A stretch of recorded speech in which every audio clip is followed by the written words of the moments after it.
ធ្វើការច្រើនពេកទៅ stress ឥឡូវតាជប៉ុនណាមកមើលថ្ងៃលិចនៅមាត់សមុទ្រ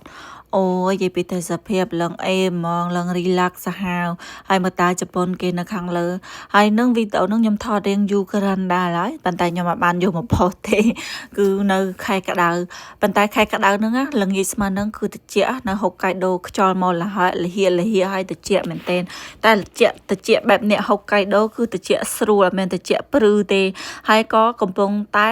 ថ្ងៃកំពុងតែរៀបលេខទៀតអូយពិតជារ៉ូមែនទិកមែនហើយនៅតំបន់នេះគឺជាតំបន់ដែលគេហៅថា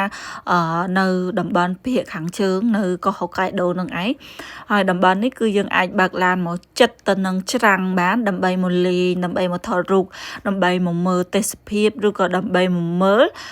ថ្ងៃលិចនឹងឯងបន្ទាប់មកពួកយើងចុះពីលើនឹងដើរមកតម្រង់ទៅចិត្តមិត្តសមុទ្រតែម្ដងទៅជិតទៅមើលច្រាំងអញ្ចឹងណាទៅមើលឆ្នេរក៏ពិតនៅក្នុងហុកកាយដូតំបន់ខ្លះអត់មានឆ្នេរទេអត់មានឆ្នេរឬក៏ដីខ្សាច់ដែលយើងអាចដើរលេងបានទេគឺសិតតែថ្មហ្នឹងឯងសិតតែថ្មបើឆ្នេរគេមានដែរប៉ុន្តែវាលក្ខណៈដីវាខ្មៅខ្សាច់វាខ្មៅអញ្ចឹងហើយយើងដើរទៅបើមិនយើងដោះស្បែកជើងដើរក៏ដើរអត់កើតដែរដោយសារសបោថ្មតូចហើយវាថ្មមានសបោអាធំក៏មានអាតូចក៏មានអញ្ចឹងនៅហុកកាយដូអត់មានឆ្នេរឲ្យយើងលេងដូចឆ្នេរសមុទ្រយើងនៅស្រុកខ្មែរទេ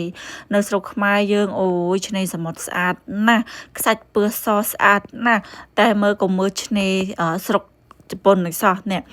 នៅជប៉ុនគេមានឆ្នេរគេដែរគេមានតំបន់គេលេងដែរតែអត់មាននៅហុកកាយដូទេគឺនៅខេត្តផ្សេងនៅតំបន់ផ្សេងអញ្ចឹងទៅហើយដូចនៅក្នុងប្រទេសជប៉ុនដែរគឺគេហៅថាកោះអូគីណាវ៉ាជាប្រភេទដែនកោះដូចគ្នាហើយក៏វាជាប្រភេទកោះដែលនៅជិតក្នុងកោះតៃវ៉ាន់អញ្ចឹងណាហ្នឹងហើយខ្ញុំធ្លាប់បានទៅលេងនៅកោះអូគីណាវ៉ាម្ដងដែរឆ្នេរគេពឺសខ្សាច់គេពឺសដែរប៉ុន្តែវាថ្មអាទូចយើងដើរអត់ពាក់ស្បែកជើងគឺដើរអត់កើតទេគឺលកិតគឺឈឺជើងមែនទែនអត់ដូចឆ្នេរយើងនៅខ្មែរទេណាឆ្នេរយើងនៅខ្មែរដើរអត់ឈឺជើងដើរអត់លកិតទេគឺខ្សាច់ម៉ត់ល្អហើយស្អាតទៀតនេះនឹងគឺជាឆ្នេរបែបនៅក្នុងកោះហុកកាយដូតែម្ដងវាមិនទាំងអស់អញ្ចឹងទេកន្លែងខ្លះក៏វាមានដីខ្សាច់ដើម្បីឲ្យយើងដើរបានដែរប៉ុន្តែខ្សាច់វាពណ៌ខ្មៅអញ្ចឹងទៅកន្លែងខ្លះតនេះគឺមានហៅឆ្នេរទេហៅច្រាំងមិត្តសមុទ្រទៅម្ដងហ្នឹងហើយនឹងគឺជាសកម្មភាពដើរលេងមុនពេលខែធ្លាក់ព្រិលមកដល់របស់ក្រុមគ្រួសារនាងខ្ញុំទៅម្ដងហើយល្ងាចហើយចិត្តម៉ោង6ដែរហើយអញ្ចឹងណានៅជុំគ្នាអញ្ចឹងទៅឯនាងខ្ញុំនេះម្ញាក់អូយមកធ្វើណារ៉ូមែនទិកគេអញ្ចឹងទៅ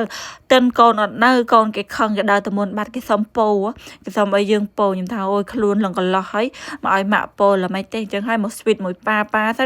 ដល់ពេលឃើញខ្ញុំមកស្វីតមួយប៉ាគេមានឯណាគេងោគេរត់ទៅមុនបាត់ទៅ